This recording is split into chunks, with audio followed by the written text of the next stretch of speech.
3வது ஒரு பலவந்தமாக அதிகாரம் பெற்ற ஒரு மையப்படுத்தப்பட்ட அரசு இருக்க வேண்டும். இது மிக முக்கியமான ஒரு விஷயம் அது. ஏன் அப்டின்னா, குறைஞ்சபட்சம் ஒரு அதேபோல குறைஞ்சபட்சம் ஒரு சுதந்திரமான அரசாகவும் இருக்க வேண்டும். ஏன் அப்டின்னா, அதை பாதுகாப்பதற்கு ஒரு குறிப்பிட்ட வெளியிலிருந்து பாதுகாக்கணும், உள்நாட்டு பிரிவுகளை பாதுகாக்கணும், எல்லா வகையிலும் பாதுகாக்கின்ற ஒரு அரசு வேண்டும். அப்படின்னா, அது மையப்படுத்தப்பட்டதாக, அதிகாரம் செலுத்தக்கூடியதாக, ஒரு மையப்படுத்தப்பட்ட அரசாக இருந்தாக மட்டும் தான் செய்ய முடியும். இல்லை என்றால், அந்த ஆட்சி அமைப்பை காப்பாற்ற முடியாது. இது வர்க்க அரசு தோன்றுவதற்கான ஒரு அடிப்படைகளில் ஒன்று.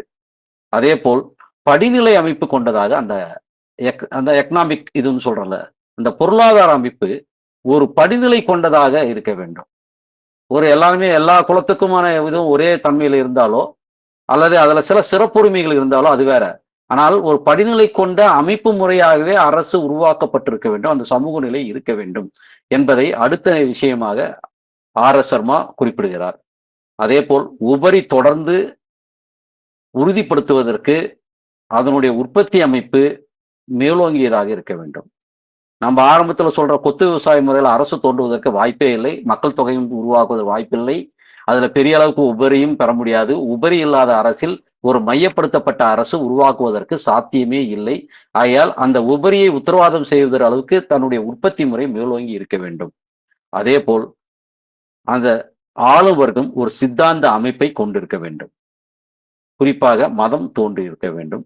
அந்த மதம் சித்தாந்தத்தை வைத்துக்கொண்டு எப்பொழுதுமே பொருளாதார அந்த சமூக அமைப்பை, படிநிலை அமைப்பை அடக்கி ஆள வேண்டும் என்றால் வெறும் இராணுவத்தை கொண்டு மட்டுமல்ல, அது மற்ற காலங்களில் அது சித்தாந்தத்தை வைத்துக்கொண்டு அதை அடிமைப்படுத்தி ஆளுகின்ற முறையை இல்லை என்றால் தொடர்ந்து நீடித்து அரசாள முடியாது.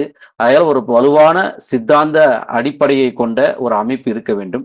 அதாவது மொத்தத்தில் ஒரு மதம் அதிலே அரசு அந்த ஆட்சி அமைப்பினுடைய பகுதியாக மாறி இருக்க வேண்டும். அதே போல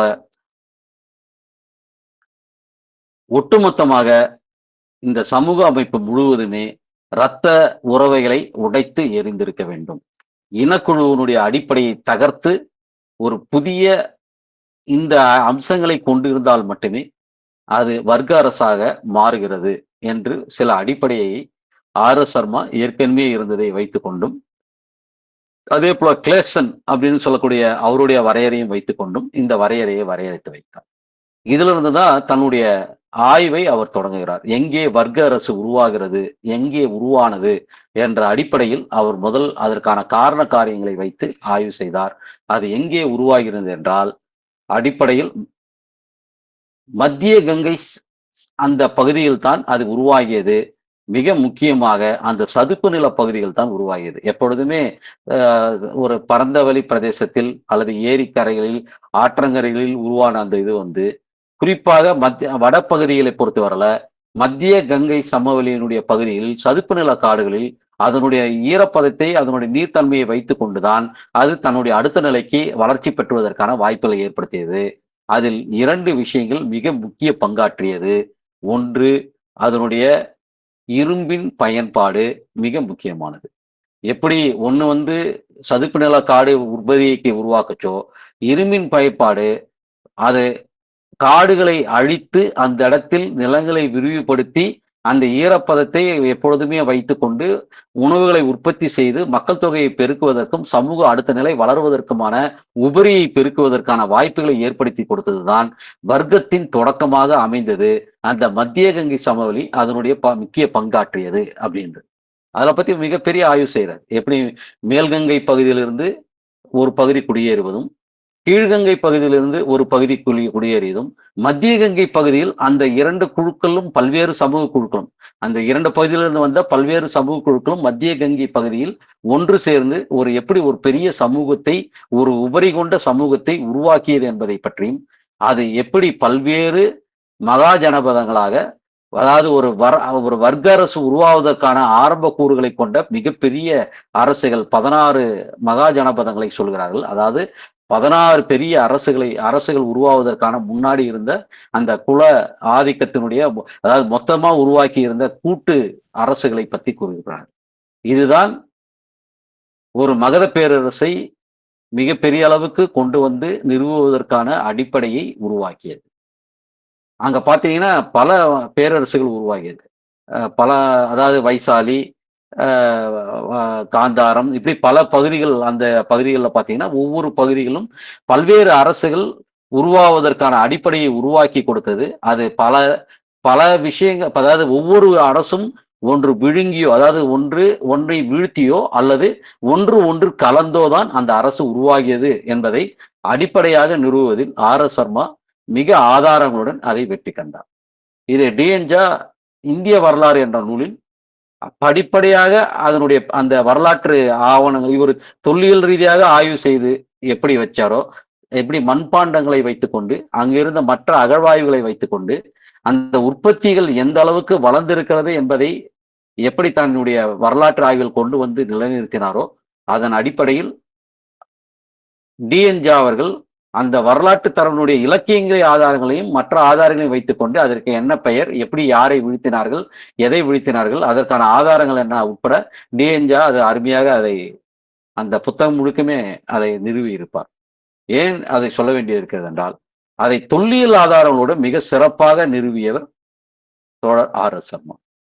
உண்மையிலேயே இந்தியாவின் வரலாறு வர்க்க போராட்ட வரலாறே அப்படி என்பதை நிறுவியவர்களில் இந்த ஆய்வு மிக முக்கியமான விஷயம். எல்லாருக்குமே இருக்கிற சிக்கல் இதுதான். வர்க்க போராட்ட வரலாறு அதெல்லாம் கிடையாது. வர்ணமும் சாதியும் தான் இங்க இருக்கிற வரலாறே தவிர வர்க்க போராட்ட வரலாறு அல்ல அப்படின்னு சொல்வதன் மூலமாக அரசு உருவாக்கத்தையே மறுப்பது என்பதுதான் பொருள். ஒரு மையப்படுத்தப்பட்ட அரசில் யார் ஆளும் வர்க்கமாக இருக்க முடியும், யார் அடிமைப்பட்டப்பட்ட வர்க்கமாக இருக்க முடியும், அது எந்த வடிவத்தில் இருந்தது என்பதை பற்றிய ஆய்வுக்கு மாறாக அந்த வடிவத்தை மட்டுமே பிரதானமாக வைத்துக்கொண்டு அரசை பற்றின விஷயங்களில் கைவிடப்பட்டு எந்த சமூக அமைப்பை எப்படி வளர்ந்தது என்பதை பற்றி எந்த வகையும் கவலைப்படாமல் இன்றைய மார்க்சிய ஆய்வுகள் செய்யப்படுவதை நாம் விமர்சித்தே ஆக வேண்டும் என்பதுதான் உண்மையான விஷயம். இது முதல் கட்டமாக நாம் எடுத்துக்கொண்ட மிக முக்கியமான விஷயங்களில் ஒன்று. இதற்கு முன்னாடி அவர் advent of Aryans, looking for Aryans, ஆரியரின் வருகை, ஆரியரை பற்றிய பார்வை, இந்த இரண்டை பற்றியும் ஒரு நூல்கள் எழுதியிருந்தார். அது தோழர்கள் மற்ற விவரிச்சிருந்தாங்க. அது ஒரு முக்கியமான விஷயம்தான், அதுல சந்தேகம் இல்லை. ஆனால் அதனுடைய மிக முக்கியமான விஷயத்தை பொறுத்தவரையில் அவர் சொல்லக்கூடிய 3 விஷயங்கள், ஆரியர்கள் என்று சொல்லக்கூடிய வேத கலாச்சார மக்கள் என்பவர்கள் எங்கிருந்து வந்திருக்க கூடும் அப்படின்றத பத்தின ஆய்வு மிக முக்கியமான ஆய்வு. அது தோழர்களும் குறிப்பிட்டாங்க. அட்வென்ட் ஆஃப் ஆரியன்ஸ் என்று சொல்லக்கூடிய மிக முக்கியமான ஒரு முழுக்க தொல்லியல், அதிகபட்சமாக தொல்லியலை அடிப்படையாக கொண்டது. அதோடு மற்ற ஆய்வுகளையும் கணக்கில் எடுத்துக்கொண்டு அது அந்த ஆய்வை எழுதியிருப்பார். குறிப்பாக இதனுடைய அந்த தாக்கம், இங்கே வந்த மக்களுடைய தாக்கம் எங்கிருந்து எப்படி வந்திருக்க முடியும், அவர்கள் எங்கிருந்து வந்திருக்க வாய்ப்பு இருக்கிறது, எங்கெங்கெல்லாம் கலந்து தன்னுடைய பயணத்தை மேற்கொண்டிருக்கலாம் என்பதை பற்றியும் எழுதியிருக்கிறார். அது குறிப்பிட, அதாவது அவருடைய பங்களிப்பு என்ற அடிப்படையில் இடையில நான் குறிப்பிட தேவை இருக்கிறது. குறிப்பா ஆண்ட்ரோனோவா கலாச்சாரம் என்று சொல்லக்கூடிய தென் சைபீரியாவில் இருக்கக்கூடியதிலிருந்து கஜகஸ்தான் வழியா தஜகிஸ்தான் வரை கிட்டத்தட்ட 3000 கிலோமீட்டர் அளவுக்கு அதனுடைய அந்த ஆண்ட்ரோனோவா கலாச்சாரம், இந்த கலாச்சாரத்தின் அந்த இடத்துல அந்த வழியிலிருந்து வந்ததுக்கான பல்வேறு ஆதாரங்களை, பல்வேறு அகழ்வாய்வு ஆதாரங்கள் உட்பட, இலக்கிய ஆதாரங்கள் உட்பட அவர் வைக்கிறார். அதே போல பாக்டீரியா மார்ஜியானா தொல்லியல் தொகுப்பு அப்படின்னு சொல்லக்கூடிய மிக முக்கியமா அது குறிப்பா துர்க்மெனிஸ்தான், வட ஆப்கானிஸ்தான் வரையில் அதுக்கப்புறமா வந்தக்கூடிய கிமு 1900 முதல் கிட்டத்தட்ட 1500 வரை அவர்கள் அந்த பகுதியில் இருந்ததுக்கான, அதாவது துர்க்மெனிஸ்தான், வட ஆப்கானிஸ்தான் வரையில அவர்கள் எப்படி அந்த பகுதியில் இருந்ததுக்கான ஆதாரங்கள், அதாவது பல்வேறு பழங்குடிகளை சேர்ந்த தொகுப்பைத்தான் நாம் சொல்லுகிறோம். அம்பேத்கர் சொல்லும் போது கூட சொல்லப்போனா 10 பழங்குடிகளைத்தான் ஆரிய பழங்குடிகள் என்று சொல்லுகிறார்கள் அப்படின்னு சொல்லுவார். அப்படி ஒவ்வொருத்தரும் ஒவ்வொரு அளவு சொல்றாங்க. அப்படின்னா என்ன அர்த்தம்னா, பல்வேறு பழங்குடிகளை அதனுடைய அவ்வளவு பழங்குடிகளும் பல்வேறு இடத்தில் கலந்து அந்தந்த பகுதிகளில் இருந்துதான் அந்தந்த தொடர்ந்து அவர்கள் நாடோடிகளாக வந்தார்கள். அதுல பல கலப்புகள் இருக்குதுன்றதை பத்தி சொல்வதற்காக அவர் ஆய்வுகளை வைத்திருப்பார். குறிப்பாக அட்வென்ட் ஆஃப் ஆரியன்ஸ், ஆரியனுடைய வருகை என்பதில் அதே போல மித்தானிய கல்வெட்டை பத்தி சொல்லி குறிப்பிடுவார். குறிப்பாக 14ஆம் நூற்றாண்டில் மேற்கு ஆசியாவில் இருக்கக்கூடிய மித்தானிய கல்வெட்டை பத்தி மிக முக்கியமான விஷயம். அது ஏன் அது முக்கியமான விஷயம்னா, அதுல இந்திரன், வருணன், மித்ரா இந்த மாதிரி போன்ற வேதத்தில் குறிப்பிடப்படுகின்ற தெய்வங்களாக சொல்லப்படுகின்ற இன்றைக்கு அந்த வேதத்தில் குறிப்பிடப்படுகின்ற பெயர்கள், அதாவது சிறப்பு வாய்ந்த மனிதர்கள் பெயர்கள், அப்ப தெய்வம்லாம் குறிப்பிடல, சிறப்பு வாய்ந்த மனிதர்களுடைய பிரதிநிதிகளாக வைக்கப்படுகின்ற பெயர்கள். அதுல இந்தோ ஆரியார் மேற்கு ஆசியாவில் இருந்து இங்க வந்ததற்கான ஒரு இருந்ததற்கான ஒரு நேரடி சான்று, அந்த பகுதியில் இருந்தாங்க அப்படின்னு சொல்றதுக்கான ஒரு நேரடி சான்றாக இருக்கக்கூடிய மிக முக்கியமான விஷயம். அதுதான் நம்ம ஈரானிய பகுதியிலிருந்து உள்ளே வந்த ஒரு பகுதியைத்தான் இங்க இருந்த வேதகால கலாச்சார மக்கள் தொகுதி அப்படின்னு என்று சொல்றோம். அந்த வேதகால கலாச்சாரத்தினுடைய மக்கள் தொகுதியை ஏதோ ஒரே பண்புடைய, ஒரே தொகுதியுடைய, ஒரே வாய்ப்பு இருக்கக்கூடிய ஒரு மக்களாக பார்ப்பது தவறு. பல்வேறு பழங்குடிகளை உள்ளடக்கிய அதனுடைய போக்குகளும், அதுல வேறுபட்ட குழுக்கள், பல குழுக்கள் இருந்தாலும் கூட அதுல சில பொதுத்தன்மைகளை வைத்துக்கொண்டு அதிலிருந்து பாராதூரமாக இருந்த இந்த பகுதியில், அதாவது குறிப்பாக பூர்வீக இந்திய பகுதிகள், இப்ப இன்று இந்தியா என்று அறியப்படுகிற இந்த பகுதியில் வாழ்ந்த மக்களோடு வேறுபடுத்தி பார்க்கின்ற பண்பாட்டு நிலை மட்டும்தானே தவிர, ஆனால் அங்கிருப்பவர்களுக்கிடையிலேயே மிகப்பெரிய அளவுக்கு வேறுபாடுகள் இருந்தது என்பதை பொறுத்து தெரிஞ்சுக்கணும்னா, இந்த மித்தானிய கல்வெட்டை பத்தி நம்ம புரிந்து கொள்வதற்கு மிக முக்கியமானது அப்படின்னு சொல்ல வரோம். ஏன்னா அது புலப்பெயர்களை பத்தி சொல்லும் போது கூட சொல்லுவாங்க. குறிப்பா ரிக்வேதத்துல வந்து மேரு, ஹிமவந்தம், உத்தரகுரு, உத்தரமந்த்ரா இப்படின்னு பல இடங்களை பற்றிய குறிப்புகள் இருக்குது. அதுல வந்து குறிப்பா சொல்லப்போனா அதுல பல குலவம்சத்தை பத்தி சொல்லும்போது எது, துர்வசர், குருகுலம் சொல்லுவோம்ல, குரு போன்ற பல குல அமைப்புகளை இருந்ததை பற்றி சொல்லுது. அதுல குறிப்பா அந்த ஒரு இடத்துல இருந்து இன்னொரு இடத்துக்கு புலப்பெயர்வை பத்தி பொறுத்தவரையில 3 கட்டமாக புலப்பெயர்வு நடந்தது அப்படின்றத பத்தியும் அவர் குறிப்பிட்டிருக்கிறாரு. அதுல புலப்பெயர்வை பத்தி சொல்லும் பொழுது அவர் குறிப்பாக குறிப்பிடுவது எது துர்வசு அப்படின்னு சொல்லக்கூடிய பகுதி, அவர்கள் புரு வம்சத்தாக மாறினதும், அந்த புரு வம்சத்தவர் பரதவர்களாக மாறினதாக 3 கட்டங்களாக அவர்கள் வந்து அந்த நான் சொல்றது ஒரு இடத்துல இருந்து இன்னொரு இடத்துல புலப்பெயர்வு நடந்ததை பத்தி பேசுறாங்க. இதை பற்றி பல நூல்கள், பௌத்த நூல்கள், ஜைன நூல்கள் பிற்காலத்துல வந்து அது தொடர்ந்து நடந்த அந்த புலப்பெயர்வுகளை பத்தி நிறைய விஷயங்கள் சொல்லுது.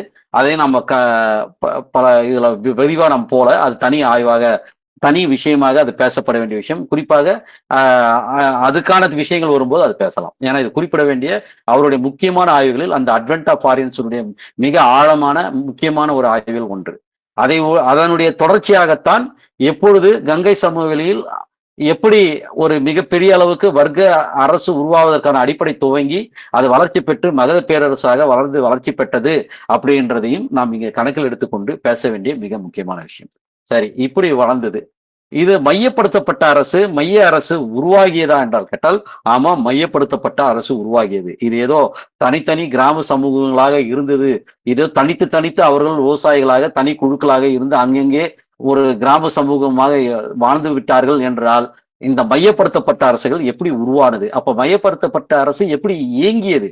அது பல வகையில் நிலத்தை தனதாக்க கொண்டதால் தான், நிலத்தினுடைய உரிமை தனதாக்கி கொண்டதால் தான் அதுக்கான முழு உரிமையும் மையப்படுத்தப்பட்டதாக இருந்தது.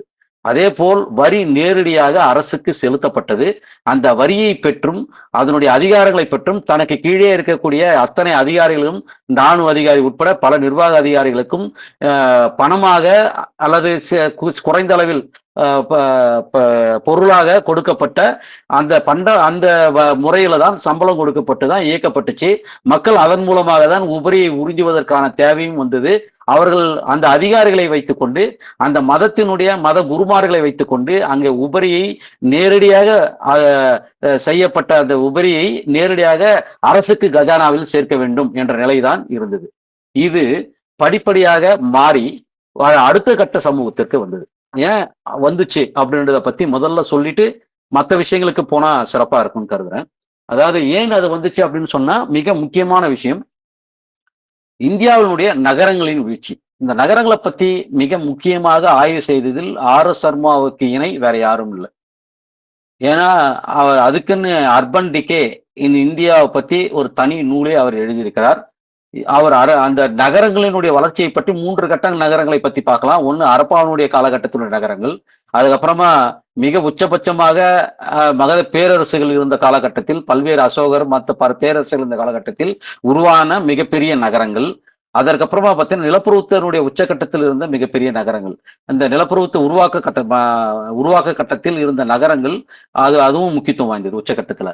அப்போ முதல்ல இந்த அடிமை கட்டத்தில் இருந்த நகரங்களுடைய வீழ்ச்சி மிக முக்கியமானது. அதுதான் அர்பன் டிகே அப்படின்றத பத்தி நூல்ல மிக முக்கியமா அவர் எழுதுவதற்கான அடிப்படை எங்கிருந்து வந்ததுன்னா, ஏன் நகரங்கள் வீழ்ச்சி அடைஞ்சதுன்றதை பத்தி ஒரு மிகப்பெரிய ஆய்வுகள், எப்படிலாம் வீழ்ச்சி அடைஞ்சது, யாரெல்லாம் அதை பற்றி பேசியிருக்கிறார்கள் என்பதை பற்றி மிகப்பெரிய ஆய்வை ஆர்.எஸ். சர்மா செய்திருக்கிறார். அது முக்கியத்துவம் வாய்ந்ததுன்னா, அவர் நிலப்பிரபுத்துவத்தை பற்றி பேசுகின்ற அந்த ஆய்வில் குறிப்பாக அவர் அதை பத்தி மிகப்பெரிய ஆய்வு அப்படின்னு சொன்னா 2 புத்தகங்களை குறிப்பாக சொல்லலாம். ஒன்று இந்திய நிலமானிய முறை பற்றிய நூல். 2வது இடைக்கால இந்திய சமூக அமைப்பின் தொடக்க கட்டம் அப்படின்ற ஏர்லி மிடிவில் இந்தியன் சொசைட்டி. இன்னும் ஆங்கிலத்தில் இருக்கிற நூல் தான், தமிழில் வெளிவரக்கூடிய நிலையில் இருக்கக்கூடிய ஒரு நூல் தான். இடைக்கால இந்திய சமூகத்தின் தொடக்க கட்டம் என்ற நூல். 2 நூலும் நிலப்பிரபுத்துவத்தின் உருவாக்கத்தை பற்றிய மிக ஆழமாக ஆய்வு செய்கிற நூல். இந்த நிலமானிய முறை என்பது எப்படி இந்திய சமூகத்தில் பொருளியல் அம்சத்தை, பொருளாதார படிநிலையை பற்றிய அந்த பொருளாதார கூறுகளை பற்றி அதிகமாக ஆய்வு செய்த ஒரு நூல் என்று கேட்டால் அது நிலமானிய முறை. அது எப்படிலாம் இருந்தது, எப்படி நிலங்கள் இருந்தது, அதுக்கு எப்படியெல்லாம் மானியம் வழங்கப்பட்டு யாராருக்கெல்லாம் எந்தெந்த கட்டத்திலெல்லாம் வழங்கப்பட்டது என்பதை பற்றி மிகப்பெரிய ஆய்வு. அதே போல் இந்த இடைக்கால இந்திய சமூகத்தின் தொடக்க கட்டத்தினுடைய ஆய்வு என்பது மிக 2 முக்கிய அம்சங்களுக்கு அதுக்கு முக்கியத்துவம் கொடுக்கப்பட்டது. ஒன்று, அரசை பற்றின விஷயத்தில் அது எப்படியெல்லாம் உருவாகி வளர்ந்தது, அரசனுடைய பங்கு என்ன அப்படின்றத பத்தியும், 2வது அதனுடைய மற்ற மேற்கட்டுமான பங்கு, சமூகம், மதம், மற்ற விஷயங்களில் அது ஆற்றிய பங்கை பற்றியும் மிக முக்கியமாக ஆய்வு செய்கிற ஒரு முக்கிய நூல். அதையும் அரசியல் தன்மை கொண்ட ஒரு அரசியலுடைய முக்கியத்துவத்தை அது எப்படி உருவாக்குவதற்கு தேவை செய்தது என்பதை பற்றி ஆய்வு செய்த ஒரு நூல். இந்த அடிப்படையிலிருந்து தான் இந்த 2 நூலும் இந்த நிலப்பரவத்தை உருவாக்கத்தை பற்றிய கூறுகின்ற மிக முக்கியமான நூல்களில் நாம் நிறைய ஆதாரங்களை பெறுகின்றோம். அதுல அவர் சொல்ற நிலப்பரவத்தை பற்றின தத்துவ கோட்பாடுகள், எப்படி அதை அடிப்படையை உருவாக்குவது, நிலப்பரவத்துவம் என்றால் என்ன, அது எந்த அடிப்படையில் இயங்குகிறது, அதற்கான அடிப்படைகள் என்ன என்பதை பற்றி ஒரு விரிவாக ஒரு விஷயத்தை ஆய்வு செய்கின்ற ஒரு நூல் என்று அப்படின்னு கேட்டோம்னா அது இந்த 2 நூல்களை சொல்லலாம். அதுல முக்கியமா முதல்ல அது ஏன் உருவாச்சுன்றதை நான் சொல்லிட்டு நான் அதுக்கு போயிடுறேன். முதல்ல அவர் சொல்ற அதற்கான காரணம், ஒன்று நகரங்களுடைய வீழ்ச்சி, 2வது உலோக நாணயங்கள். அதாவது பண்ட மாற்றத்துக்கும் பரிமாற்றத்திற்கும் கூலிக்கும், அதாவது மற்ற அரசுக்கு சேவை செய்பவர்களுக்கு கொடுக்கிற ஒரு பயனீட்டு கருவியாக இருந்த அந்த உலோக நாணயங்களுடைய மிகப்பெரிய அளவுக்கு வீழ்ச்சி, அது குறைஞ்சு போனது. அடுத்தது 3வது விஷயம், தொலைதூர வர்த்தகம். மிகப்பெரிய அளவுக்கு தொலைதூர வர்த்தகத்தினுடைய வீழ்ச்சி வணிகத்தினுடைய கைவினைஞர்களுடைய வீழ்ச்சியாக மாறியது என்பதையும் சேர்த்து இங்கு பதிவு செய்கிறார். கைவினைஞர்களும் வணிகர்களும் மிகப்பெரிய அளவுக்கு வீழ்ச்சி அடைஞ்சது. ஏன்னா தொலைதூர வர்த்தகத்தில் வீழ்ச்சி, அது மற்ற நாடுகளுடைய வீழ்ச்சி, அது இந்த இடத்துல இந்தியாவில் பிரதிபலித்தது. அது தென்னிந்தியாவினுடைய பல அரசுகளை பற்றிய ஆய்வுகளையும் அது சொல்லுவார். அது குறிப்பாக ஏன் தென்னிந்தியாவில் கூட அந்த மிகப்பெரிய இடைக்காலத்தில் வீழ்ச்சி என்றால், பல்வேறு அந்த இறக்குமதிகள் மிகப்பெரிய வெளிநாடுகளிலிருந்து இங்கு இறக்குமதி பண்ணி நம்ம நாட்டினுடைய பொருட்கள் ஏற்றுமதி ஆகிற விஷயங்கள் எல்லாம் குறைந்து போனதன் விளைவுதான் இங்கே மிகப்பெரிய வீழ்ச்சியை கண்டது என்பது தென்னிந்திய இலக்கியங்களில் அதிகமாக பேசப்படுகின்ற விஷயம். அதேதான் வட இந்தியாவுக்கும் நடந்திருக்கிறது என்பதுதான் முக்கியம். ஏன்னா பல பொருட்கள் வட இந்தியாவிலிருந்து எடுத்து தென்னிந்தியாவின் பகுதியாக தான் பல பொருட்கள் ஏற்றுமதியாக இருக்கிறதுன்றதை இங்க கூடுதலாக பதிவு செய்ய வேண்டிய விஷயம். இதை பற்றி பல ஆய்வாளர்கள் அதை பற்றி பதிவு செய்திருக்கிறார்கள். குறிப்பாக சொல்லப்போனா நெபுகரோஷிமா உட்பட, சுப்புராயல் உட்பட பல பேர் இதை பற்றின விஷயங்களில் ஆய்வு செய்திருக்கிறார்கள். நீலகண்ட சாஸ்திரி ஆய்வு செய்திருக்கிறார். பழங்கால தமிழர் வாணிகம் என்று சொல்லக்கூடிய மயிலசீனி வெங்கடசாமி அவர்களும் இது சம்பந்தமாக ஆய்வு செய்திருக்கிறார். பல பேர் இது சம்பந்தமாக ஆய்வு செய்திருக்கிறார். பல பொருட்கள் வடநாட்டிலிருந்து கொண்டு தென்னிந்திய பகுதியில் ஏற்றுமதி செய்யப்பட்டு வெளிநாடுகளுக்கு ஏற்றுமதி செய்யப்பட்ட அந்த வணிகம் பல வட இந்திய வணிகங்கள் உட்பட பல அளவுக்கு வீழ்ச்சி அடைஞ்சது மிக முக்கியமான விஷயம். இதனுடைய விளைவாக ஏற்கனவே இருந்த மையப்படுத்தப்பட்ட அரசு எந்த கூலியும், அதாவது உலோக நாணயம் எல்லாத்தையுமே எதுவுமே கொடுக்க முடியாத நிலையில அதற்கு பதிலீடாக அந்த பகுதியில் இருந்த நிலங்களை கொடுக்கிற, மானியங்களை கொடுக்கிற பழக்கம் உருவானதுதான் நிலப்பிரபுத்துவத்தின் மிக முக்கியமான அம்சமாக பார்க்க வேண்டியது இருக்கிறது. அதாவது கொசாம்பி கூட சொல்வார், மேலிருந்து நிலப்பிரபுத்துவம் உருவாக்கப்பட்டதா, கீழிருந்து நிலப்பிரபுத்துவம் உருவாக்கப்பட்டதா அப்படின்றது சொல்ற விஷயத்துல மேலிருந்து முதல் கட்டத்தில் உருவாக்கப்பட்டது, பின்பு கீழிருந்து அது திடப்படுத்தி மீண்டும் உருவாக்கப்பட்டது அப்படின்றத கொசாம்பி வைப்பார். ஆனால் ஆர்எஸ்எம் அதை மறுக்கிறார். அது கீழிருந்துதான் நிலப்பிரபுத்துவம் உருவாக்குவதற்கான அடிப்படை உருவானது. நிலமானியங்கள் கொடுத்தது மேலிருந்து கொடுக்கப்பட்டிருந்தாலும், ஆனால் அது எப்படி ஒரு சிறிய ராஜ்யங்களாக மாறுவதற்கான அடிப்படையை வித்திட்டது என்றால் அதற்கு மிகப்பெரிய உதாரணங்களை சொல்கிறார். கிட்டத்தட்ட 400 கிபி கிபி 400 650 பொது ஆண்டுன்னு சொல்லக்கூடிய, இப்பொழுது நாம் சொல்லக்கூடிய ஏடின்னு சொல்லக்கூடிய, இங்கிலீஷ்ல ஏடின்னு சொல்லுவோம். இந்த இதுவை பொறுத்தவரையில இது 400 650 இடைப்பட்ட காலத்தில் 700 சிறிய ராஜ்யங்கள் இருந்ததாக சொல்கிறார். அந்த அளவுக்கு ராஜ்யங்கள் வளர்கின்ற அளவுக்கு, ஒரு சிறிய ராஜ்யங்கள் 70 ராஜ்யங்கள் வளருது. அப்பனா எவ்வளவு பெரிய ராஜ்யம், எந்த அளவுக்கு இருந்திருக்குன்னு பாருங்க.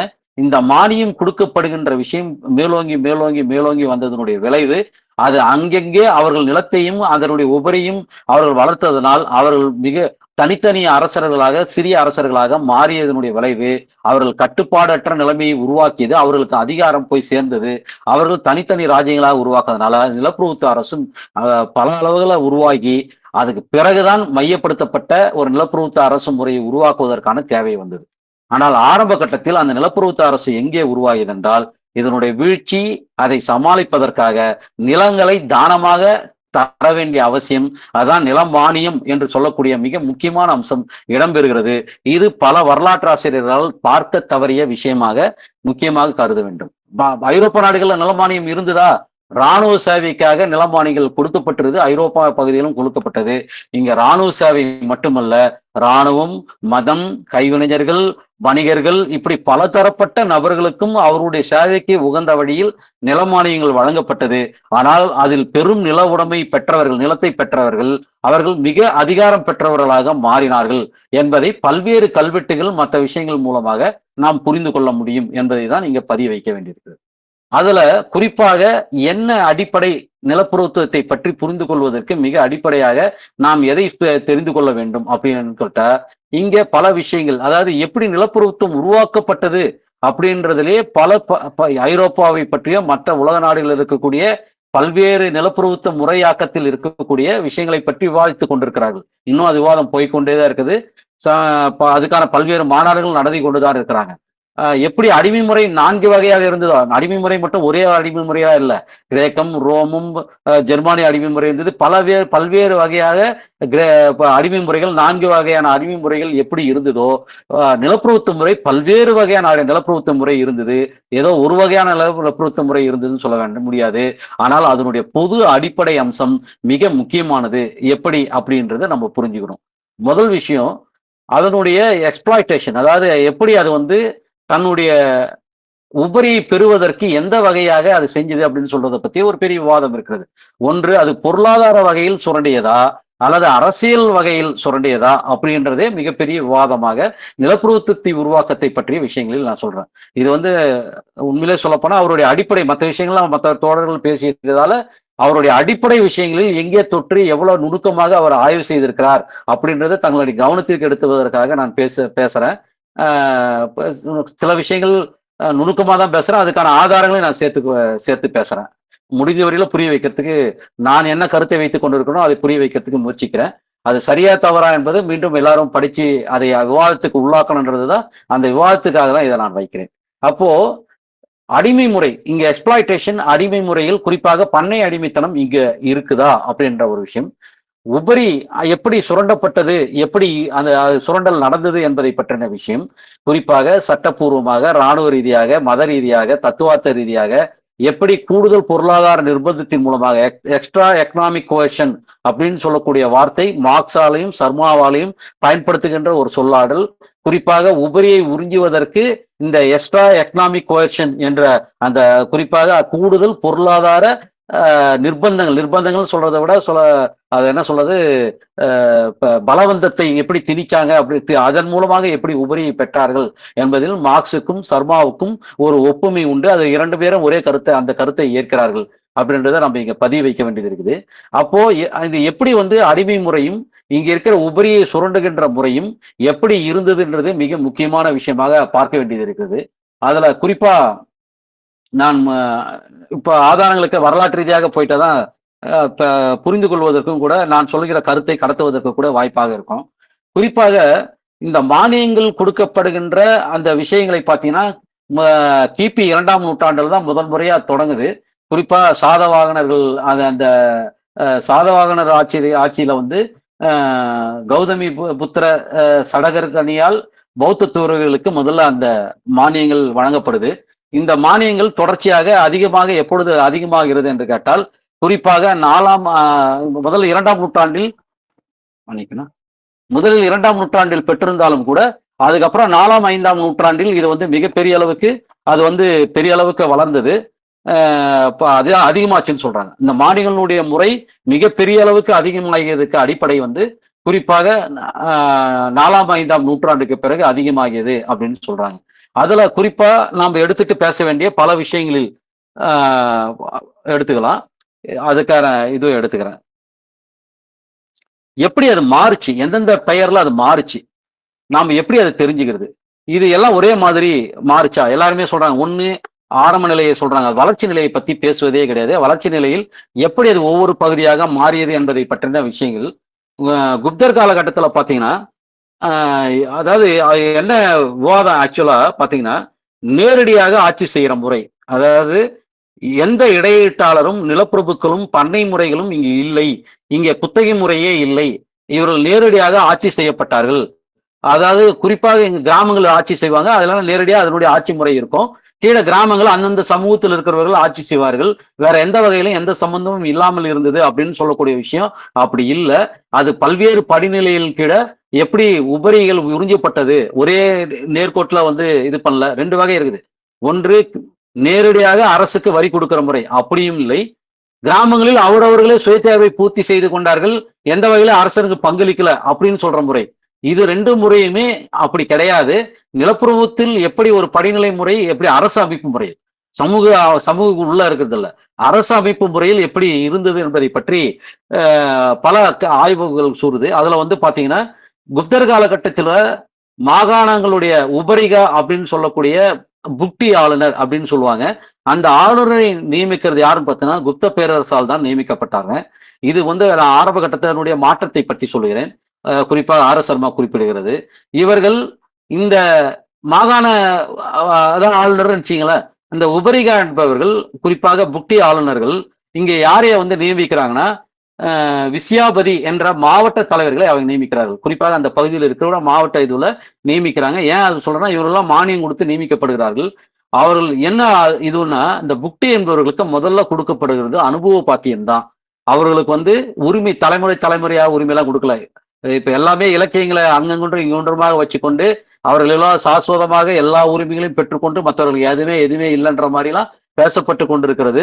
ஆனால் உண்மையிலே அப்படி இல்லை என்பதற்கான நான் சொல்லுகின்ற அந்த வரலாற்று ஆய்வுகள், கல்வெட்டு ஆய்வுகள், குறிப்பாக அனுபவ பாத்தியத்தை பத்தி, அந்த விஷயங்களை பத்தி, அந்த நிர்வாகத்தில் இருக்கிறவர்கள் யானை, குதிரை, படை வீரர்களை வச்சுட்டு இருந்தாங்க. அவர்கள் தனி இராணுவம் இருந்தது. அப்படி ஒரு படைப்பிரிவை கொண்டிருக்கிற அளவுக்கான அனுபவ பாத்தியத்தை கொண்டிருந்தார்கள். இது எதை பத்தி, அதை யார் சொல்றாங்கன்னா தாமோதர்புர செப்பேடு அதை பத்தி கூறுது. தாமோதர்பூர் செப்பேடுகள் இது சம்பந்தமாக மிக விரிவாக அதனுடைய விஷயங்களை நாம் புரிந்து கொள்வதற்கு இது முக்கியமானது என்று நாம் கருத வேண்டும். ஏன்னா அதுலதான் வந்து எப்படி சமூகம் உடைவதற்கான வாய்ப்புகளை ஏற்படுத்துது. இந்த அனுபவ பாத்தியம் தான் பிறகு படிப்படியாக அவர்கள் பல குடியேற்றங்களை உருவாக்கி, ஏன்னா அவங்க உபரியை உருவாக்குறாங்க, அதற்கு மதம் அந்த விஷயங்கள் சேவை செய்து இந்த மதத்தை வைத்துக்கொண்டு உபரியை உருவாக்குவதற்கு ஒரு சித்தாந்த அடிப்படையில் அடிமைப்படுத்தி மக்களை ஆட்சி செய்வதற்கு அவர்கள் அந்த மதம் மிக முக்கிய சேவை செய்கிறது. அந்த மதம் அவர்களுக்கே வந்து சேவை செஞ்சுச்சா? கிடையாது. அரசர்களுக்கு அவர்கள் வரியாக செலுத்தினார்கள், அவர்கள் பங்காக அளித்தார்கள்.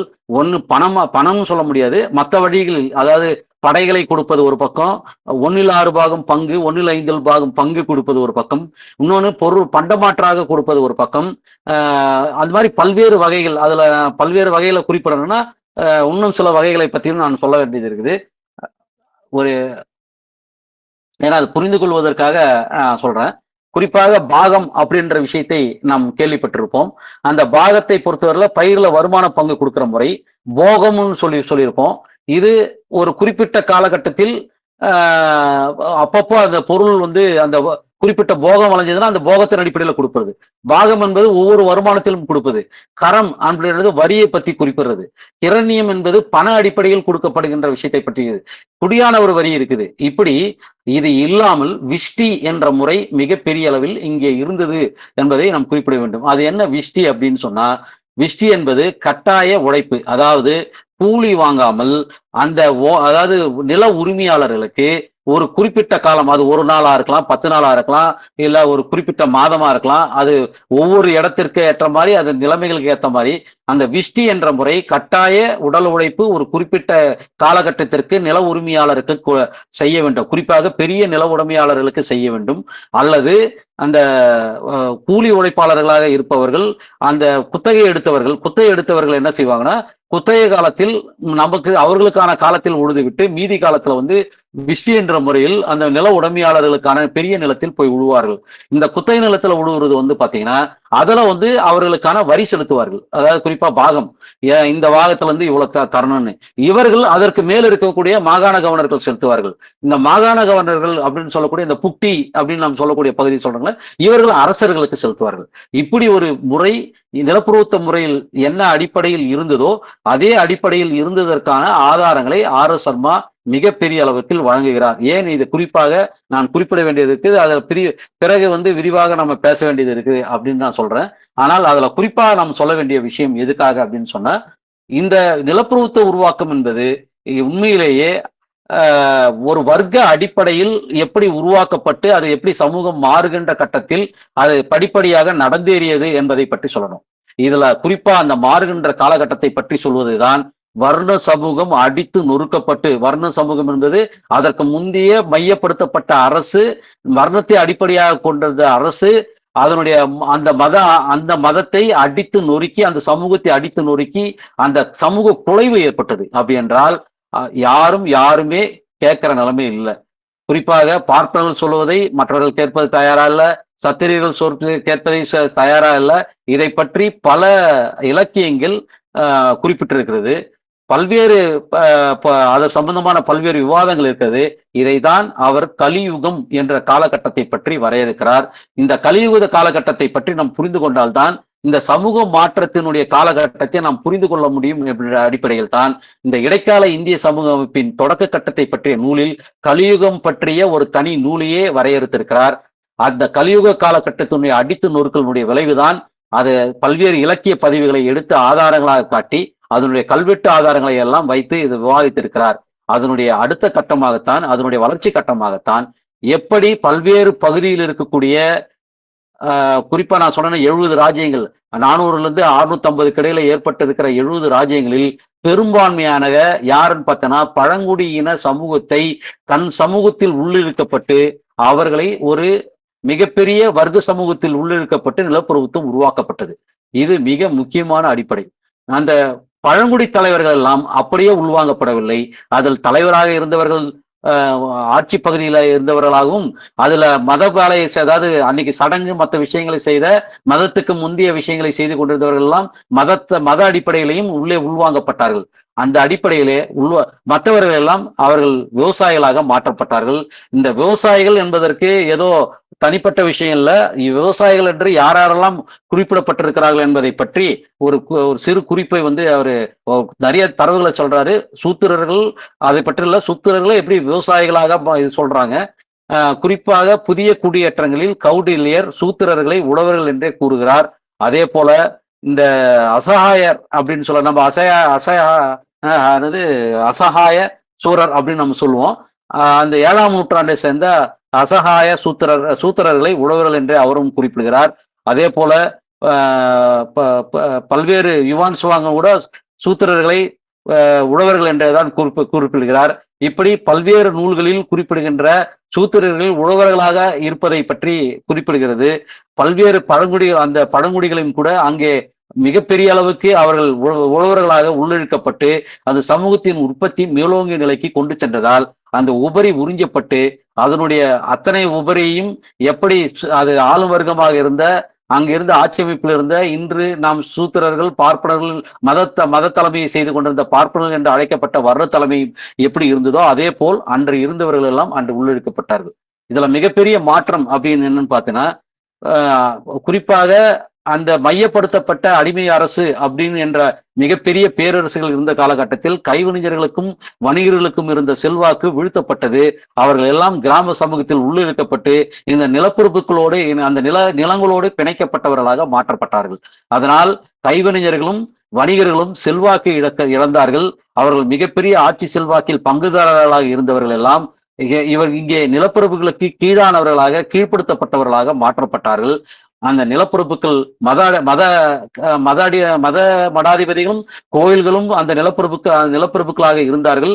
அவர்கள் கீழே தான் கைவினைஞர்களும் இந்த மத்த வணிகர்களும் உள்ளிழுக்கப்பட்டார்கள். அவர்கள் அதற்கு கீழே விவசாய கூலிகள் இருந்தார்கள். இதுல விஸ்டீன் என்று சொல்லக்கூடிய மிக அடிமைப்படுத்தப்பட்ட ஒரு முறை அடிமை முறையாக பண்ணை அடிமை முறையை வைத்துக் கொண்டிருந்தது.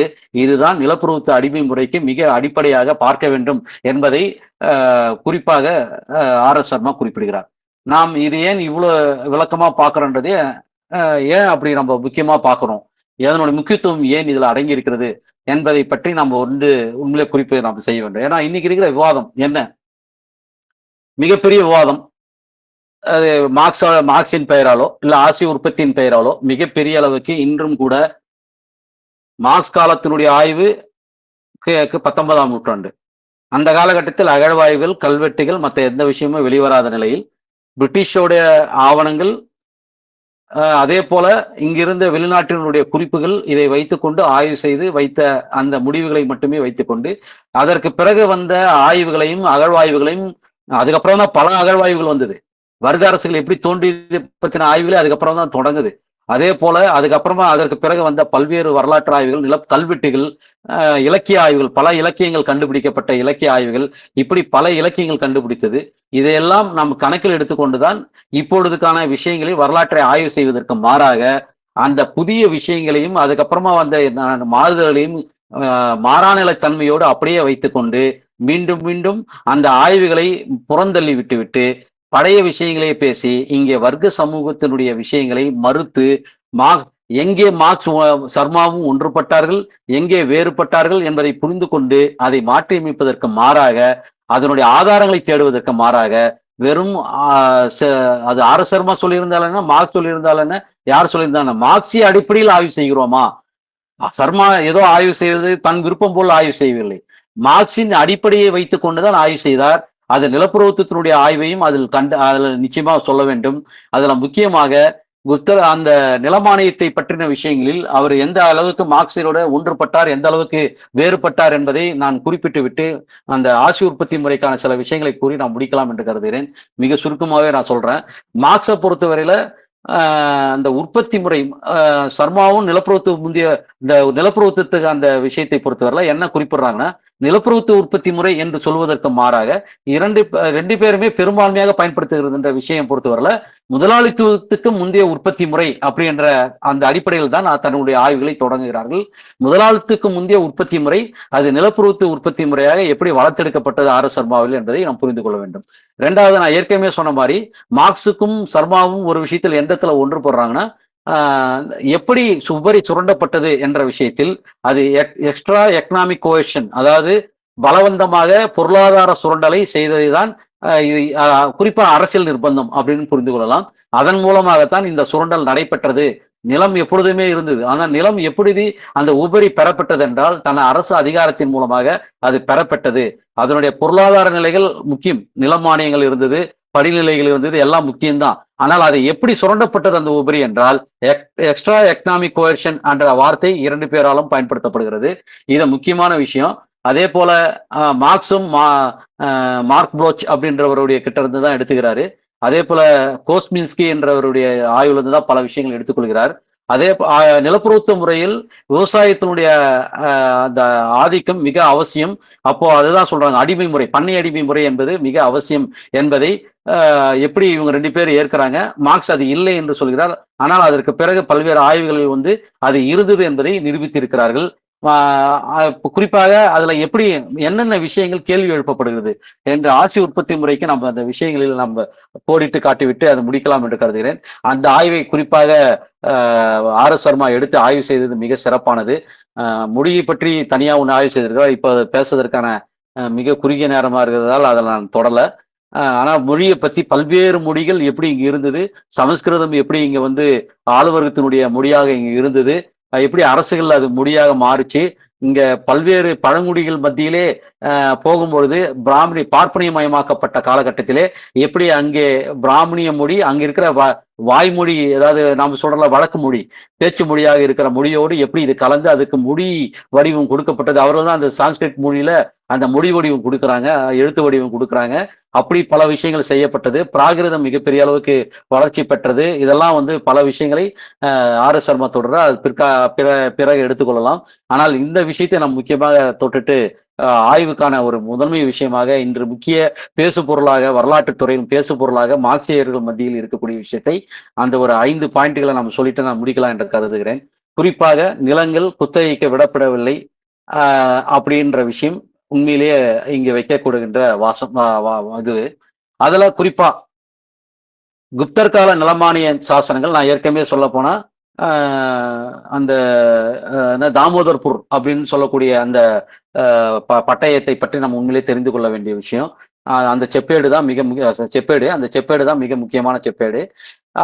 குறிப்பாக சாதவாகனர்கள், வாகாடர்கள் இவருடைய சாசனங்கள் பார்த்தீங்கன்னா மிக முக்கியமான சாசனங்கள். இந்த சாசனங்கள் தான் மானியத்தை பற்றி மிக பல விஷயங்களை கூறுகிறது. முதல் அனுபவ பாத்தியமாக கொடுக்கப்பட்டது. பிறகு அது வந்து பல வார்த்தைகளை அவர்கள் பயன்படுத்துகிறார்கள். குறிப்பாக வழி வழியாக அவர்கள் ஆண்டு அனுபவித்த வழிமுறையை பற்றி பேசுகின்ற பல வார்த்தைகள் அவர்கள் பயன்படுத்துகிறார்கள். அதையெல்லாம் நம்ம தொல்லியல் ஆதாரங்களோடு நம்ம புரிந்து கொள்ள வேண்டும். நான் குறிப்பா இந்த குறிப்பிட்ட பொருளை மட்டும் படிச்சு நான் முடிக்கிறேன். 2வது வந்து நிலமானியர்கள் உள்ளூர் சமூகத்துல வந்து ஒரு நிலப்பிரபுத்துவ கட்டுப்பாட்டை குறிப்பாக அதிகார பரவலாக்கை உருவாக்கினவா அப்படின்னு சொல்ல போனா அதுல மிக முக்கியமான விஷயத்தை 2 விஷயங்களில் அவருக்கு சொல்றாரு. ஒண்ணு அசத் பிரஹையா அப்படின்னு சொல்லக்கூடிய ஒரு வார்த்தை, சக ஹிரண்யா அப்படின்னு சொல்லக்கூடிய ஒரு வார்த்தை. இதன் மூலமாக இங்க நிலமானியங்கள் உள்ளூர் சமூகத்தில் ஒரு ஆழமான நிலப்பிரபுத்துவ முறையை உருவாக்கியதில் மிக முக்கியமான பங்காற்றியது. அதே போல பல விஷயங்கள் குறிப்பிடுறாங்க. இந்த நிலப்பிரபுத்துவ உருவாக்கத்துல எப்படியெல்லாம் உருவாச்சுன்றத பத்தில வெளிநாடுகள்ல பாத்தீங்கன்னா அந்நிய படையெடுப்புகள் மூலமா உருவாச்சு. ஆனா இங்க பாத்தீங்கன்னா உள்நாட்டினுடைய பல மோதல்கள், குழப்பங்கள் மூலமா தான் இந்த இடத்துல உருவாச்சு. குறிப்பாக இந்த ரஜபுத்திரர்களுடைய உருவாக்கம் இருக்குதுங்களே, ரஜபுத்திரர்களே யாருன்னு பாத்தீங்கன்னா பார்ப்பனர்கள், வெளியில இருந்த வந்தவர்கள், அந்த ஹூன்ஸ் சொல்றாங்க, ஹூனர்கள், இவர்கள்லாம் இங்க வந்த பல்வேறு இதுவை பொறுத்தவரை இங்க வந்தவர்களை பொறுத்தவரையில ரஜபுத்திரர்களாக மாற்றப்பட்டு ரஜபுத்திரர்களாக புதிய வகையினர் வருகிறார்கள். இவரெல்லாம் கலந்துதான் வருவாங்க. பார்ப்பனர்களாவே வரல. ரஜபுத்திரர்கள் பார்ப்பனர்கள் முன்னாடி ஆய்வு செய்யறாங்க. ஆனா இவர்களை ஒரு கலந்த ஒரு புதிய மக்கள் இனம், ஒரு புதிய வகை. இவர்கள் தான் ரஜபுத்ஸாக அறியப்படுகின்ற புதிய ஒரு ராஜ்யமாக உருவாக்குற ரஜபுத்ஸ் ராஜ்யமே உருவாக்குறாங்க. அந்த அளவுக்கு இப்ப ராஜஸ்தான் மற்ற அந்த பகுதிகளை சுத்தி இருக்கிற பகுதி ராஜஸ்தானை மையப்படுத்தி அங்க சுத்தி இருக்கிற பல பகுதிகள் வந்து பாத்தீங்கன்னா இந்த ரஜபுத்திரர்களால் உருவாக்கப்பட்டதுதான். அவர்கள் பிற்காலத்தில் சத்திரியர்களாகவும் அறியப்படுகிறார்கள். ஆனா அவர் சத்திரியர்கள் மட்டும் இல்ல, சத்திரியர்கள் சொல்றாங்க பேரு, ஆனா அவர்கள் வந்து பல கலவைகளால் வந்தப்பட்டவர்கள். இங்க முக்கியமா சொல்லப்படுவதை பொறுத்தவரையில நிலங்கள் குத்தகைக்கு விடப்படவில்லை என்ற சொல்கின்ற விஷயம் இல்லை. நிலங்கள் குத்தகைக்காக விடப்பட்டது என்பதற்கான பல விஷயங்கள் இந்த சமூகத்தில் விளக்கப்படுது. அதற்கான ஆதாரங்களை பொறுத்தவரையில்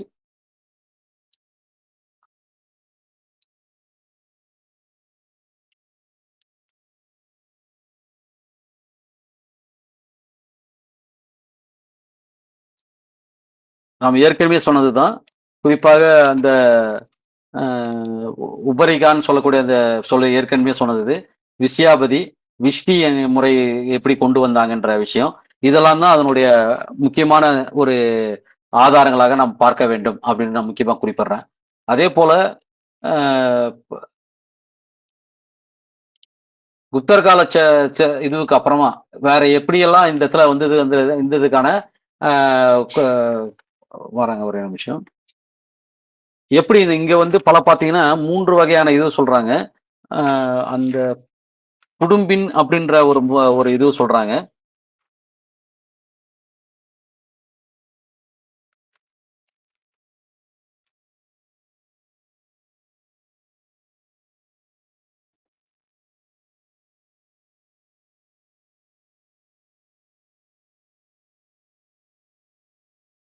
இதுல முக்கியமான அடிப்படைன்னு பார்த்தீங்கன்னா, அதே போல அ ப இந்தியாவில் கொத்தடிமை முறை இருந்ததா? அப்படின்ற பத்தின வாதம். முதல்ல வந்து இங்க நிலங்கள் குத்தகைக்கு விடப்படவில்லை அப்படின்ற சொல்ற விஷயம் இல்லை. இங்க குத்தகை விடப்பட்டிருந்தது அப்படின்ற விஷயம். அதுக்கு அடுத்தது பார்த்தீங்கன்னா, இங்க எப்படி கொத்தடிமை முறை இருந்ததா? இல்லையான்றத பற்றிய விஷயம். இங்க கொத்தடிமை முறை இருந்தது. அதற்கான மிக முக்கியமான ஆதாரம் விவசாயிகள் அ க அதாவது குடும்பீன்கள்னு சொல்லக்கூடிய விஷயம். கைவினைஞர்கள் நிலத்து கைவினைஞர்கள்லாம் எல்லாமே நிலத்திலேயே தங்கி அவங்களுக்கு சேவை செய்யணும். நிலத்தை விட்டு வெளியே போவதற்கு அவர்களுக்கு உரிமை கிடையாது அப்படின்றது. 2வது விஷ்டி கட்டாய உழைப்பு. அந்த கட்டாய உழைப்பு பொறுத்தவரையில பார்த்தீங்கன்னா, விஷ்டி இலவச கட்டாய உழைப்பு அவர்கள் கட்டாயமா செஞ்சாகணும். அதேபோல தர்ம சாஸ்திரங்கள், சாதி கட்டுப்பாடுகள் இப்படி பல விஷயங்கள் சூத்திரர்களோ, மற்றவர்களோ கிராமத்தை விட்டு வெளியேற முடியாது. வெளியேற வேண்டும் என்றால் அவர்கள் அந்த நிலப்பிரபுக்களுடைய அனுமதி இல்லாமல் செய்ய முடியாது என்பதுதான் இங்க இருக்கிற அந்த பண்ணை அடிமை முறைக்கான அடிப்படை. அந்த விஷ்டி என்பது மிக அடிப்படையான பண்ணை அடிமை முறை இருந்ததற்கான இது. அதே போல நிலம் முக்கியத்துவமா இந்தியாவுல நிலம் ஒரு மதிப்புமிக்க பொருளாக இங்கு இல்லை என்பது ஆசி உற்பத்தி முறையில் கூறப்படுகின்ற மிக முக்கியமான விஷயங்கள் ஒன்று. ஆனால் அப்படி அப்படி இல்ல. உண்மையிலே ஆரம்ப கட்டத்துல மகாபாரதத்துல மத்த தர்மசாஸ்திரம் சொல்லக்கூடிய அந்த வர்ண காலகட்டத்தினுடைய நூல்கள்ல பாத்தீங்கன்னா, நிலங்களை தானமாக கொடுப்பதோ இல்லாட்டி அது பணத்துக்காக கைமாற்றுவதோ பாவமான காரியம் அப்படின்னு சொல்லப்பட்டது. ஆனா அதுக்கப்புறமா பாத்தீங்கன்னா மாறிடுச்சு. அந்த மாறின விஷயங்களை எதை வைத்து நிரூபித்திருக்கிறார்னா நாரத ஸ்மிருதி, பிரகஸ்பதி ஸ்மிருதி இத ஆதாரங்களை வச்சுட்டு அவர் நிரூபி இருக்கிறாரு. அதாவது இன்னொரு நான் சொன்னேன் அதேதான் வங்காள செப்பேடுன்னு சொல்லக்கூடிய தாமோதர்பூர் காப்பர் கல்வெட்டு வந்து செப்பேடு வந்து மிக முக்கியமானது. இது கிட்டத்தட்ட அந்த தாமோதர்பூர் செப்பேடுல தான் பல இது வந்து சீம விவாதா அப்படின்னு சொல்லக்கூடிய தானங்களை பற்றி சொல்லுது. குறிப்பா பார்த்தீங்கன்னா அதற்கு எல்லை தகராறுகளை பற்றியும் அதை தீர்ப்பதற்கான வழிமுறைகளை பற்றியும் அது இருந்தது. 2வது தந்தை வழி மரபு சமூகம் இருந்ததா அப்படின்றதும் பேசப்பட்டுச்சு. ஆனா தந்தை வழி சமூக அமைப்பு இருந்தது. அதோடு இன்னொரு விஷயம் என்னன்னா நீதி குற்றவியல் ஆதிக்க உரிமைகள் இல்லை. அது எல்லாமே சமூகத்துல பொதுவாக இருந்தது. அதுல குறிப்பிட்ட சமூகம் அதுல கையாண்டுட்டு இருந்ததுன்னு சொன்னாங்க. ஆனா நீதி பரிபாலன முறையே நிலப்பிரபுக்களுக்கு கொடுக்கப்பட்டிருந்தது. அதான் நிலப்பிரபுக்களுக்கு அதாவது தனி ராஜ்யமாக இருக்கிறதுன்னு சொல்றது நிலப்பிரபுத்துவம். மையப்படுத்தப்பட்ட அரசும் இல்ல, ஒரு சமூகம் ஏதோ இயல்பாக தனித்து இயங்கியச்சு சுயமாக இயங்கிச்சுன்றதும் இல்லை. அங்க எப்படி தந்தை வழி சமூகம் இருந்தது, அது வந்து சிவில் சமூகமாக எப்படி இருந்ததோ அதே அளவுக்கு அது குற்றவியல் தண்டனைகளை விசாரிக்கக்கூடிய இதுவாகவும் இருந்தது. அதுக்கு குறிப்பாக நிலமானிய சாசனங்களில் எழுதப்படுகின்ற 2 மிக முக்கியமான ஒரு வார்த்தை தண்ட தசபராத அப்படின்னு சொல்லக்கூடிய வார்த்தை. அது குறிப்பாக சொல்லப்போனா 10 வகையான குற்றங்களை விசாரித்து அபராதம் விதிக்கும் அதிகாரம் சொல்லக்கூடிய அந்த வார்த்தை மிக முக்கியமான வார்த்தையா சொல்லப்படுது. அதாவது போலீஸ் ஸ்டேட் நாம் சொல்லக்கூடிய இன்னைக்கு நம்ம போலீஸ் ஸ்டேட் எப்படின்னு சொல்றோமோ அந்த மாதிரி ராணுவ அதிகாரத்தையும் மற்ற அதிகாரங்களையும் குற்ற தண்டனைகளை அதிகாரங்களையும் கொடுக்கிறது. முதல் கட்டத்துல ஆரம்ப கட்டத்தில் தொடக்க கட்டத்தில் குப்தர் கட்டத்தில் என்ன நடந்ததுன்னா அவர்கள் அதாவது இந்த நிலப்பிரபுக்கள் யார் மானியங்களாக கொடுத்தாங்களோ அந்த பகுதியில ராணுவம் போகக்கூடாது, வரி விதிக்க கூடாது, மற்றவங்க உள்ள நுழையக்கூடாது. அப்படின்னா அர்த்தம் அவர்களுக்கு சலுகையாக வழங்கப்பட்டுச்சு. ராணுவம் எல்லாமே மையப்படுத்தப்பட்டிருந்ததுனால அந்த பகுதிக்குள்ள நுழையக்கூடாதுன்ற விதி பிறகு இவர்களே ராணுவம் வைத்துக் கொள்வதற்கான அதிகாரமும் தண்டனை விதிக்கக்கூடிய அதிகாரமும் இவர்களுக்கு கொடுக்கப்பட்டுச்சு அப்படின்றத மிக முக்கியமாக அது குறிப்பிட வேண்டிய விஷயம். அது படிநிலை எப்படி முதல்ல உள்ள நுழையக்கூடாதுன்னு சலுகையாக இருந்தது, பிறகு அவர்களாக அந்த அதிகாரம் பெற்றவர்களாக மாறியது என்பதுதான் இதுல முக்கியமான விஷயம். அது வரி விதிக்கிற அதிகாரம் உட்பட எல்லா அதிகாரமும் அவர்களுக்கு இருந்தது. அவர்கள் வரி விதித்து அந்த வரியை வசூல் பண்ணி அதற்கு மையப்படுத்தப்பட்ட அரசுக்கு அது கொடுக்க வேண்டிய தேவை இருந்தது. அதுதான் மிக முக்கியமான விஷயமாக இந்த பண்ணை அடிமை முறை நிலப்பிரபுத்துவ முறையும் முக்கியமான முறையாக பார்க்க வேண்டும். 2வது அதற்கு பிறகு பாத்தீங்கன்னா இங்க அடிமை விவசாய முறை இருந்ததை பொறுத்தவரை மிக முக்கியமாக குறிப்பிட வேண்டிய விஷயம். அதை வந்து குறிப்பாக சொல்லப்போனா குடியானவர்கள் மற்றவர்கள் எல்லாருமே அந்த நிலப்பரப்புகளுக்கு கட்டுப்பட்டவர்களாக, அடிமையாளர்களாக இருந்தார்கள். குறிப்பாக கூலி விவசாயிகளாக இருந்தார்கள். ஒரு பக்கம் சிறு நில விவசாயம் பண்ணிட்டு இருந்தாங்க. ஆனால் பல பேர் கூலி விவசாயிகளாக இருந்தார்கள். இவர்கள் எல்லாரும் ஏதோ ஒரு சமூகத்திலிருந்து ஒரு வர்ணத்திலிருந்து இன்னொரு வர்ணத்திற்கு தாவியதாகவோ, ஒரு வர்ணம் பல சாதிகளாக பிரிந்தது என்பதாகவோ சொல்லப்படுகின்ற அனைத்து கருத்தாக்கங்களும் தவறு என்பதை மிக முக்கியமாக குறிப்பிட வேண்டிய விஷயம். ஏனென்றால் அவையெல்லாம் குலைந்து, இணைந்து பல வகையில் பல தொழில்கள் மூலமாக புதிய விஷயங்கள் மாறி மாறி நடந்து அப்புறமா தான் அது மாறி இருக்கிறது. அது தென்னிந்தியாவுக்கும் பொருந்தும். இந்த தென்னிந்தியாவுல அது எப்படியெல்லாம் மாறியது என்பதை பற்றி உண்மையிலே என்னது இந்த தென்னிந்தியாவை பற்றின ஆய்வுகளையும் வந்து ஜெயசீல ஸ்டீபன் என்பவர் தென்னிந்திய சாதிகளை பற்றின விஷயங்களில் ஒரு புத்தகம் எழுதியிருக்கிறார். உண்மையில அதுல பல ஆதாரங்களை கொடுக்கிறார். அதை நாம் கணக்கில் எடுத்துக்கொள்ள வேண்டும். ஏன்னா எப்படிலாம் எந்தெந்த வர்ணம் சொல்லக்கூடியவர்கள் எல்லாம் எப்படி பல்வேறு தொழில்களில் பல்வேறு சாதிகளில் மாறிக்கொண்டே இருந்தார்கள் என்பது. இன்னும் சொல்ல போனா இந்த வணிக சாதிகள் வந்து பல பகுதிகளிலிருந்து வராங்க. இப்போ வணிக சாதிகளாக நாம் அறியப்படுகிறவர்கள் பல வர்ணம் நாம் சொல்லப்படுகின்ற பல்வேறு வர்ணத்தில் பல்வேறு தொழில் செய்தவர்கள் எல்லாம் மாறி வந்து இருப்பதை பற்றிய விஷயங்கள் எல்லாம் ஜெயசீல ஸ்டீபன் மற்ற ஆய்வாளர்கள் நெபுரு கரோஷிமா போன்றவர்கள் எல்லாம் நிறுவி இருக்கிறார்கள் என்பதை இங்கே பதிவு செய்கிறேன். இதையெல்லாம் ஏன் சொல்ல வேண்டி இருக்கிறது? அதாவது குறிப்பாக இங்கே வர்க்க சமூகம் எப்படி நிலைநிறுத்தப்பட்டது, அதற்கு எப்படி மேல் கட்டுமானமாக மதமும் சாதியும் இங்கே அமைந்தது என்பதை பற்றி மிக முக்கியமாக இந்த தொடக்க கால நூலில் ஆர்.எஸ். சர்மா மிக அந்த தன்னுடைய அறிமுக உரையிலே குறிப்பிடுகிறார். குறிப்பாக சாதி என்பது அந்த நிலப்பரத்து சமூகத்தினுடைய மேற்கட்டுமானமாக இருந்தது. அது மேற்கட்டுமானம் என்றாலே அதை ஒதுக்கி தள்ளுவதல்ல. மேற்கட்டுமானம் அந்த நிலப்பரத்து சமூகத்தை கட்டி காப்பாற்றி மிகப்பெரிய அளவுக்கு வளர்த்தெடுத்ததில் அந்த மேற்கட்டுமானம் பங்கு வகித்தது. அரசை உருவாக்குவதில் எக்ஸ்ட்ரா எக்கனாமிக் கோஹெஷன் சொல்லக்கூடிய அந்த கூடுதல் பொருளாதார பலப்பிரயோகத்தில் இந்த கருத்தியல் தாக்கங்கள் மிகப்பெரிய செல்வாக்கு வகித்தது. ஆகையால் இது ஏதோ தவிர்த்து விட்டு போவது போல் ஏதோ மேல் கட்டுமானம் என்று சொன்னாலே அது ஏதோ சம்பந்தம் இல்லாமல் அது முக்கியத்துவம் இல்லாத போல் கருத வேண்டாம். அப்படி என்ற பொருள் சொல்லவில்லை. அரசுக்கு எந்த அளவுக்கு முக்கியத்துவம் இருந்ததோ அந்த அரசை வழிநடத்தக்கூடிய அதனுடைய கருத்தாக்கங்கள், அதாவது சித்தாந்தங்கள், அதனுடைய மதம், அதன் மேல் கட்டுமானம் அமைந்த பல்வேறு சட்டம், அன்னைக்கு சட்டமே மத வழியில் அன்னைக்கு தர்மசாஸ்திரங்களாக தான் கொடுக்கப்பட்டது. அந்த தர்மங்கள் அப்படின்னு சொல்லக்கூடியது எல்லாமே, சட்டங்கள் என்று சொல்லக்கூடியது எல்லாமே அன்னைக்கு மத இலக்கியங்களாக தான் இருந்தது. அதன் மூலமாக தான் இந்த சமூகம் ஆளப்பட்டுச்சு. அதன் மூலமாக தான் இந்த சமூகம் சட்டங்கள் மூலமாக தன்னுடைய அதிகாரத்தை செலுத்தியது. ஆனால் அது எதன் மீது கட்டமைக்கப்பட்டது என்றால் நிலப்பரத்து சமூகத்தின் மீது கட்டியமைக்கப்பட்டது. அயல் ஆசிய உற்பத்தி முறை என்பதற்கான அடிப்படை எந்த கருதுகோளில் உடைத்தெறியப்பட்டிருக்கிறது என்றால் அது வர்க்க சமூகங்களாக இந்த சமூகம் இருந்தது, வளர்ந்தது என்பதை எப்படி ஆர்.எஸ். சர்மா நிறுவியிருக்கிறார். அவருடைய மிகப்பெரிய பங்கு, மிக முக்கியமான பங்கு நிலப்பரத்தை வரையறுப்பதில் அவர் மிகப்பெரிய மெனக்கெட்டிருக்கிறார்.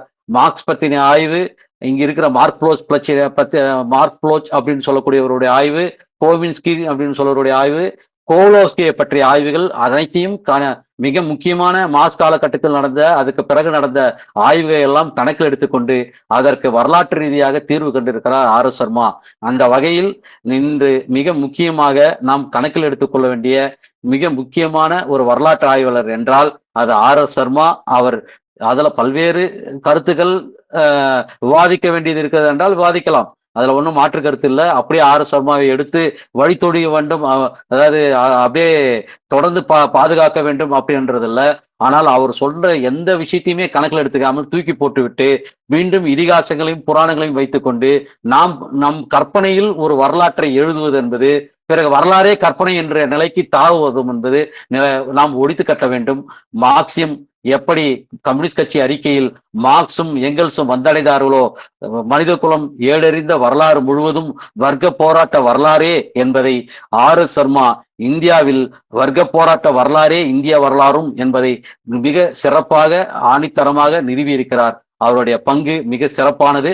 அவருடைய அனைத்து ஆய்வுகளும் விவாதிக்கப்பட வேண்டியது. அனைத்தையும் விவாதிப்போம். குறிப்பாக ஒவ்வொரு விஷயத்தையும் எடுத்துக்கொண்டு விவாதிப்போம். அதற்கான வாய்ப்புகளை தேடுவோம். இந்த வாய்ப்பை மக்கள் ஜன இளைஞர் கழகத்தின் வணங்கிமைக்கு மக்கள் ஜன இளைஞரகத்தின் சார்பாக என்னுடைய நன்றியை தெரிவித்துக் கொள்கிறேன்.